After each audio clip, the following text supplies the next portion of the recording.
Shri Satcharita, Chapter 6, Ram Navami Festival and Masjid Repairs.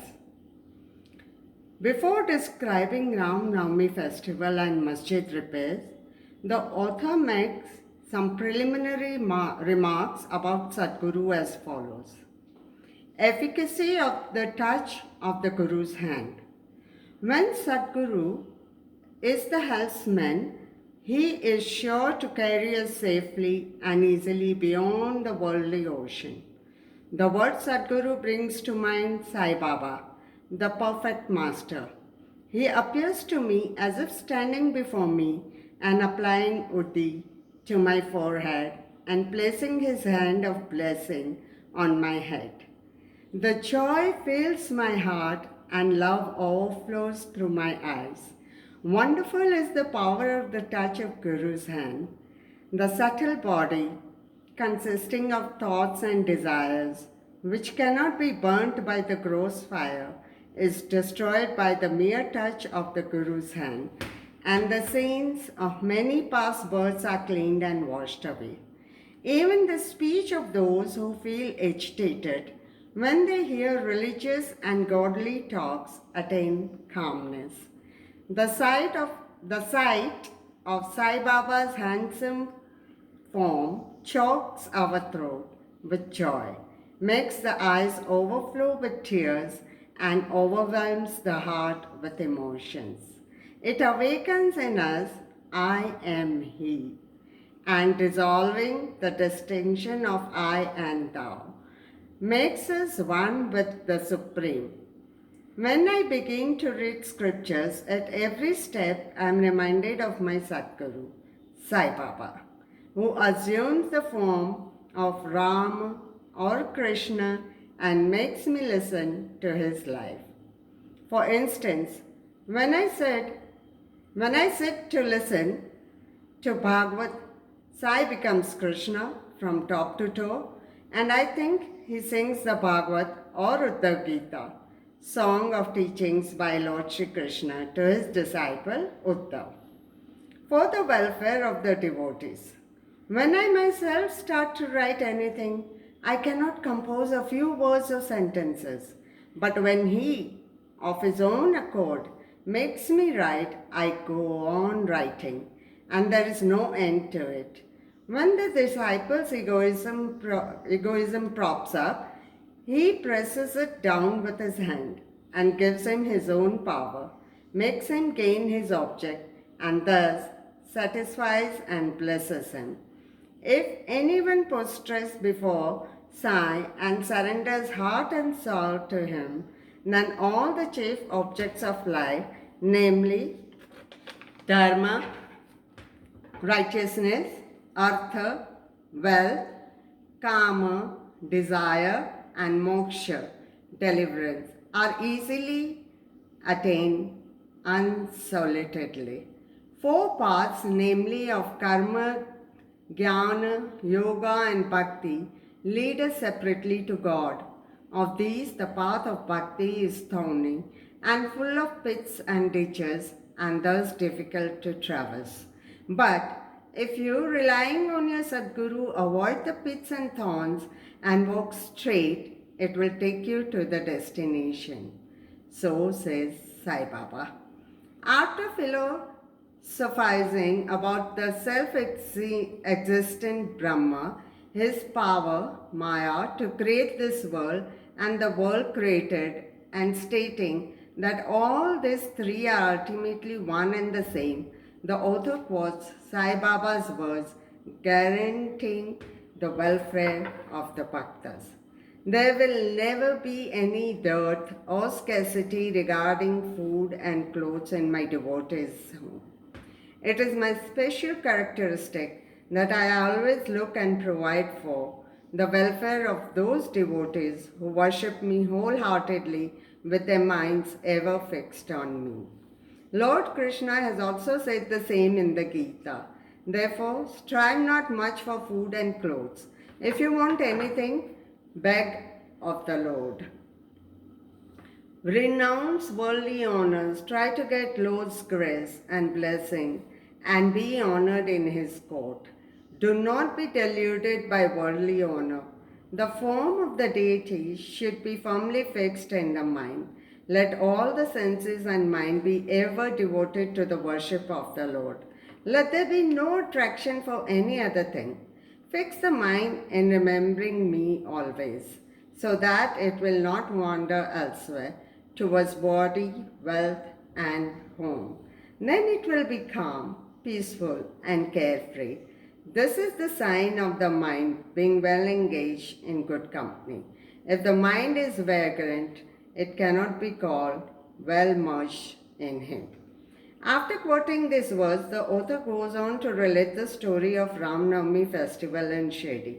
As Ram Navami is the most celebrated festival at Shri, another fuller account, as published in Shri Sai Leela magazine of 1925, page 197, is also referred to, and a summary of the festival as related in both these accounts is attempted here. Origin. One Mr. Gopal Rao Gun was a surveyor in survey department at Kopargaon. He was a great devotee of Baba. He had 3 wives but had no issue. With Sai Baba's blessings, a son was born to him. In the joy that he felt due to this, an idea of celebrating a fair of Urus occurred to him in the year 1897, and he placed it for consideration before other Shirdi devotees, namely Tatya Patil, Dada Kote Patil, and Madhavrao Deshpande, Sama. They all approved of the idea and got for it Sai Baba's permissions and blessings. Then an application for getting the collector's sanction for celebrating the Urus was made. But as the village Kulkarni reported against holding the fair, the sanction was refused. But as Sai Baba had blessed it, they tried again and ultimately succeeded in getting the collector's sanction. The day for the Urus was fixed on the Ram Navami day after having consultation with Sai Baba. It seemed he had some purpose in this, namely the unification of the 2 festivals, the Urus and the Ram Navami, and the unification of the 2 communities, the Hindus and the Mohammedans. As future events showed, this end or object was duly achieved. Though the permission was obtained, but other difficulties cropped up. Shirdi was a village and there was scarcity of water. There were 2 wells in the village. The one in use dried up soon, and the water from the second was brackish. This brackish water was turned sweet by Sai Baba by putting flowers into it. As the water of this well was insufficient, so Tatya Patil had to arrange to get water from outside.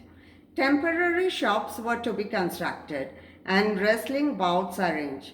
Gopal Rao Gund had a friend by name Damu Anna Kasar of Ahmednagar. He also was similarly unhappy in the matter of progeny, though he had 2 wives. He too was blessed by Sai Baba with sons, and Mr. Gund prevailed upon his friend to prepare and supply 1 flag for the procession of the fair. He also succeeded in inducing Mr. Nana Sahib Nimonkar to supply another flag.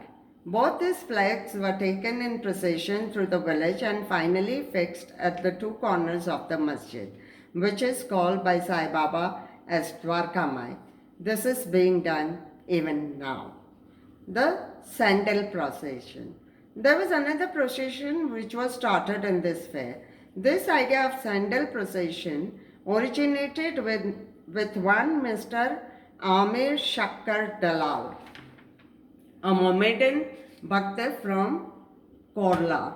This procession is held in honor of great Muslim saints Sandal, that is Chandan.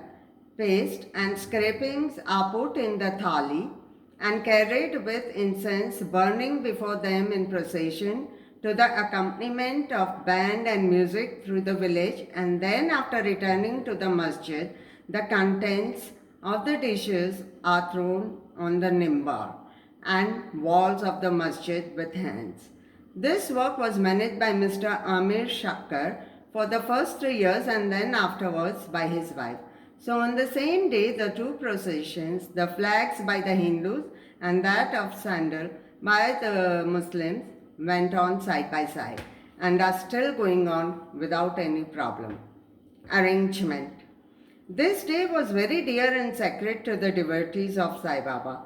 Most of them turned up for the occasion and took part in the management of the fair.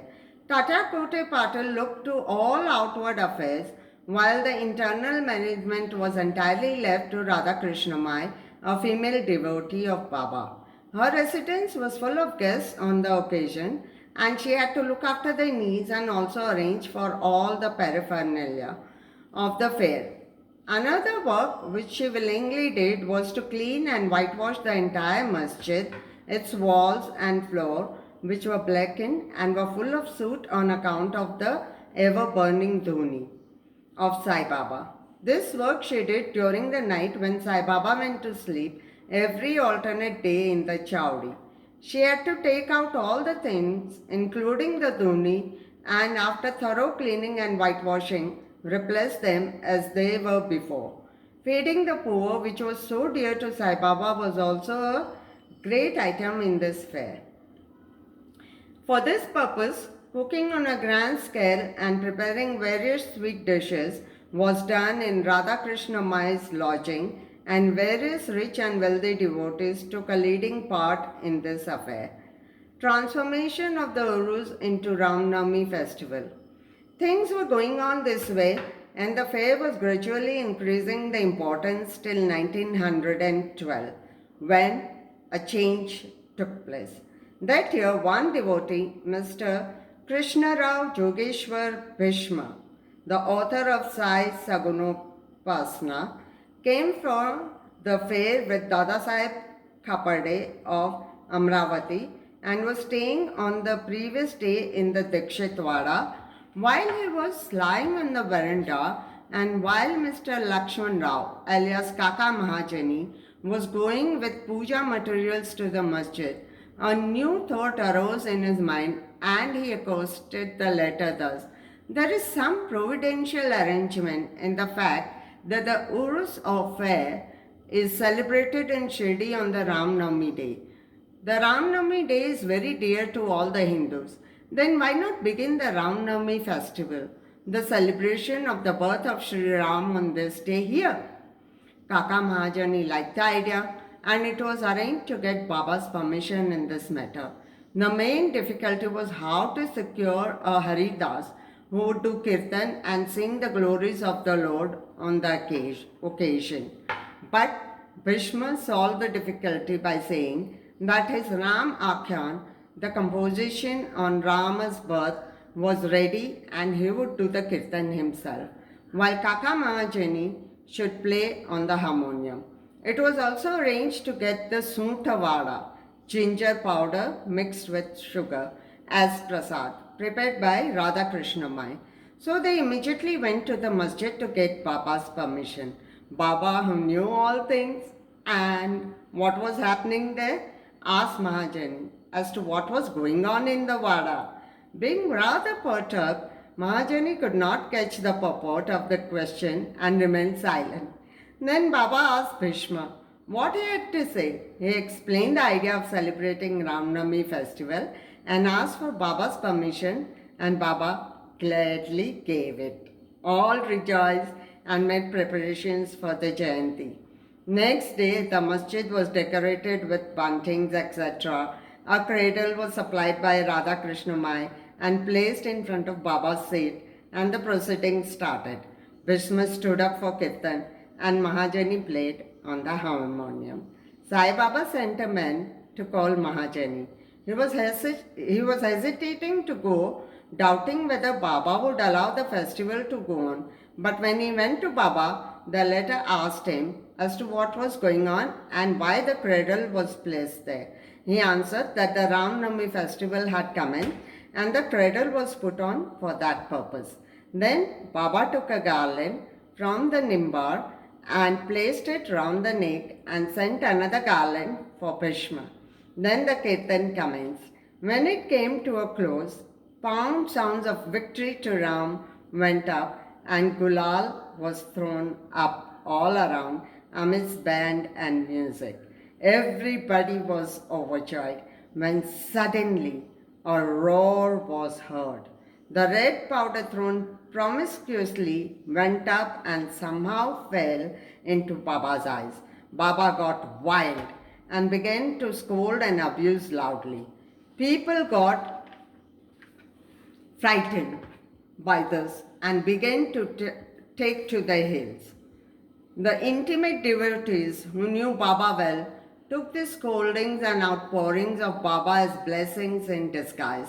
They thought that when Ram was born, it was proper for Baba to get wild and enraged to kill Ravan and his demons in the form of egoism and wicked thoughts, etc. Besides, they knew that whenever a new thing was undertaken at Shirdi, it was usual with Baba to get wild and angry, and so they kept quiet. Radha Krishnamai was rather afraid and thought that Baba might break her cradle, and she asked Mahajani to pull the cradle back. When he went to loosen and unfasten the cradle, Baba went to him and asked him not to remove it. Then after some time, Baba became calm, and that this program, including Mahapuja and Aarti, was finished. Later on, Mr. Mahajani asked Baba for permission to remove the cradle. Baba refused the same, saying that the festival was not yet finished. Next day, another kirtan and Gopal Kala ceremony. An earthen pot containing parched rice mixed with curd is hung to be broken after the kirtan and the contents distributed to all, as was done by Lord Krishna amongst his cowherd friends, was performed, and then Baba allowed the cradle to be removed. While the Ram Navami festival was thus going on, the procession of the two flags by day and that of the sandal by night went off with the usual pomp and show. From this time onwards, the Urus of Baba was transferred into the Ram Navami festival. From next year 1913, the items in the program of Ram Navami began to increase. Radha Krishnamai started a Nam Saptaha, singing the glory of God's name continuously day and night for 7 days, from 11th day of Chaitra. For this, all devotees took part by turns, and she also joined it sometimes early in the morning. As Ram Navami festival is celebrated in many places all over the country, the difficulty of getting a Haridas was felt again. But 5 or 6 days before the festival, Mahajani incidentally made Bala Bua, who was known as Modern Tukaram, and got him to do the kirtan that year. The next year, 1914, another Bala Bua Satarkar of Birhad Siddha Kawate district Satara could not act as a Haridas in his own town as plague was prevailing there, and so he came to Shirdi. With Baba's permission, which was secured through Kaka Sahib Dikshit, he did the kirtan and was sufficiently recompensed for his labor. The difficulty of getting a new Haridas every year was finally solved from 1914 by Sai Baba, as he entrusted this function to Das Ganu Maharaj permanently, and since that time he has been successfully and creditably conducting that function up till now. Since 1912, this festival began to grow gradually, year by year. From the 8th to 12th of Chaitra, Shirdi looked like a beehive of men. Shops began to increase. Celebrated wrestlers took part in the wrestling bouts. Feeding of the poor was done on a grander scale. Hard work and sincere efforts of Radha Krishnamai turned Shirdi into a sansthan. Paraphernalia increased. A beautiful horse, a palanquin, chariot, and many silver items, utensils, pots, buckets, pictures, mirrors, etc. were presented. Elephants were also sent for the procession. Though all this paraphernalia increased enormously, Sai Baba ignored all these things and maintained his simplicity and modesty as before. It is to be noted that both the Hindus and Mohammedans have been working in unison in both the procession during the entire festival, and there has been no confrontation or quarrel between them at all so far. First, about 5,000 to 7,000 people used to gather, but that figure went up to 75,000 in some years. Still, there was no outbreak of any epidemic disease nor any riots worth the name during so many past years. Repairs to the masjid. Another important idea occurred to Gopal Gung. Just as he started the Urus of Fair, he thought that he should repair and renovate the masjid. So in order to carry out the repairs, he collected stones and got them dressed. But this work was not assigned to him. This was reserved for Nana Sahib Chandorkar and the payment work for Kaka Sahib Dikshit. Initially, Baba was unwilling to allow them to have these works done, but with the intervention of Malsapati, a local devotee of Baba, his permission was secured. Baba took a small gadi for his seat, discarding the usual piece of sackcloth used till then. In 1911, the Sabha Mandap courtyard was also put in order with great labor and effort. The open space in front of the masjid was very small and inconvenient. Kaka Sahib Dikshit wanted to extend it and put a roofing on it. At great expense, he got iron posts, pillars, and started the work. At night, all the devotees worked hard and fixed the posts. But Baba, when he returned from Chowdi next morning, uprooted them all and threw them out. Once it so happened that Baba got very excited, caught a pole with one hand and began to shake and uproot it, and with the other hand caught the neck of Tatya Patil. He took by force Tatya's feta, struck a match, set it on fire and threw it in a pit. At that time Baba's eyes flashed like burning embers. None dared to look at him. All got terribly frightened. Baba took out a rupee from his pocket and threw it there, as if it were an offering on an auspicious occasion. Tatya was also much frightened. None knew what was going to happen to Tatya, and none dared to interfere. Bhagoji Shinde, the leper devotee of Baba, made a bold advance, but he was pushed aside by Baba. Madhav Rao was also similarly treated, pelted with brick pieces. So also those who went to intercede were similarly dealt with. But after some time, Baba's anger cooled down. He sent for a shopkeeper, got from him an embroidered feta, and himself tied it on Tatya's head, as if he was being given a special honor. All the people were wonder-struck to see the strange behavior of Baba. They were at a loss to know what enriched Baba so suddenly and what led him to assault Tatya Patil and why his anger cooled down the next moment. Baba was sometimes very calm and quiet and talked sweet things with love, but suddenly, with or without any pretext, got enraged.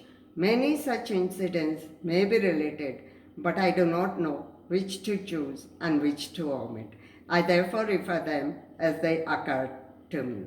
In the next chapter, the question whether Baba was a Hindu or a Mohammedan will be taken up, and his yogic practices and powers and other matters will also be dealt with.